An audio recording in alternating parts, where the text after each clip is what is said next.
इन सब ख़राब चीज़ों में जो अच्छा हुआ वो ये हुआ कि मेरे जो रिसोर्सेज़ है वो ट्रस्टवर्दी है। मुझे उन पे और ज़्यादा ट्रस्ट हो गया और वो मेरे लिए काफ़ी है।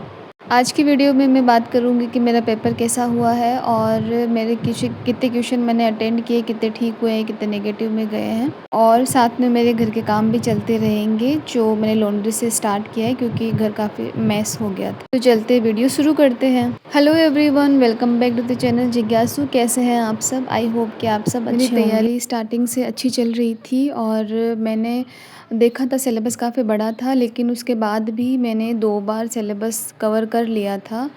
लेकिन फिर भी ऐसे लग रहा था जैसे चीज़ें याद नहीं हो रही है। एक लोड में लगा के आ गई हूँ और अब ये जो कल कपड़े धोए थे मैं उन्हें समेटूँगी।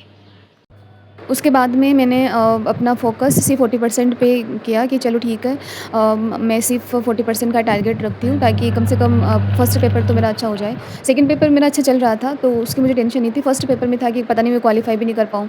इसलिए मैंने राजस्थान की geography, history, art and culture, polity और साइकोलॉजी इस पे ज़्यादा ध्यान दिया था। अगर मैं फ़र्स्ट पेपर की बात करूँ तो फ़र्स्ट पेपर में मैंने psychology for Rajasthan GK, history, art and culture और थोड़े बहुत पॉलिटी के जो कुछ क्वेश्चन थे वो मैंने अटेंड किए थे। तो कुल मिला के मैंने 53 क्वेश्चन अटेंड किए थे, जिसमें से काट-छाँट करके और माइनस मार्किंग काट करके मेरे कुल 30 क्वेश्चन है जो ठीक हो रहे हैं। मतलब है कि फ़र्स्ट पेपर मेरा क्वालीफ़ाई नहीं हुआ है और मुझे पेपर वाक़ई बहुत ही हार्ड लगा था। मैं ऐसे नहीं कह सकती कि पेपर ईज़ी था, मुझे पेपर बिल्कुल भी ईज़ी नहीं लगा। कुछ क्वेश्चन थे जो बहुत कन्फ्यूज़ कर रहे थे, कुछ क्वेश्चन थे जो बहुत टाइम ले रहे थे और कुछ क्वेश्चन थे जो आउट ऑफ ही माइंड थे। अगर मैं सेकंड पेपर की बात करूँ तो सेकंड पेपर ईज़ी नहीं था, ना ज़्यादा हार्ड था, बस ऐसे मॉडरेट था।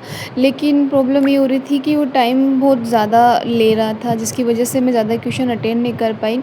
लेकिन लिटरेचर भी ठीक था, बट जैसे मेरे कुछ लिटरेचर से वो 1-2 ऐसे और एक नॉवल मेरा मतलब वो ड्रामा कंप्लीट नहीं हुआ था।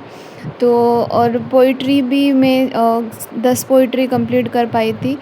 तो कुल मतलब जो मैंने पढ़ा था वहाँ से इजी क्वेश्चन आए थे, तो इतना हार्ड नहीं था, लेकिन टाइम बहुत ज़्यादा कंज्यूम कर रहा था, जिसकी वजह से क्वेश्चन अटेंड नहीं हुए। तो कुल मिला के मैंने उसमें 70 क्वेश्चन अटेंड किए थे, जिसमें से 53 क्वेश्चन मेरे ठीक हो रहे हैं। पहली बात तो ये कि ये हो गया था कि मेरा फर्स्ट पेपर ही अच्छा नहीं गया था, तो ऐसे अंदर से हो गया कि क्या ही हो जाएगा, अभी कितना ही भी कर लो। तो एक तो वो मेंटालिटी हो गई थी, दूसरा टाइम बहुत ज़्यादा ले रहा तो मेरे लिए टाइम कम पड़ रहा था, तो वैसे ही क्वेश्चन अटेंड नहीं हो पाए थे। कुल मिला के मेरा पेपर वैसा नहीं गया जैसी मुझे अपने आप से, अपनी प्रिपरेशन से और पेपर से उम्मीद थी। आप लोगों का पेपर कैसा गया मुझे कमेंट करके ज़रूर बताना, बट आई विश कि आप लोगों का पेपर अच्छा ही गया होगा, बिल्कुल आपकी उम्मीद के हिसाब से। लेकिन कैसा गया है मुझे एक बार कमेंट करके ज़रूर बताइएगा। इन सब में जो कुछ अच्छा हुआ वो ये हुआ कि मुझे अपने रिसोर्सेज़ पे और ज़्यादा ट्रस्ट हो गया, क्योंकि हमेशा हम लोग इस कन्फ्यूज़न में रहते हैं कि जो बुक हम पढ़ रहे हैं वो काफ़ी है कि नहीं है, जो नोट्स हमने बनाए हैं वो ठीक है कि नहीं है, कुछ रह तो नहीं गया है, कुछ बाकी तो नहीं है। तो ऐसे कन्फ्यूज़न्स हमेशा दिमाग में रहते हैं, लेकिन एग्ज़ाम के बाद में मुझे ऐसे हो गया है कि हाँ, मेरे रिसोर्सेज़ बिल्कुल सही है, मुझे सिर्फ़ इन्हीं को बार-बार पढ़ना है। तो अब मैं वापस से अपने स्टार्ट करूँगी फ़र्दर एग्ज़ामिनेशंस की। तो ये मैं अगली वीडियो में आपको बताऊँगी कि अब आगे हमें या फिर मैं क्या करने वाली हूँ।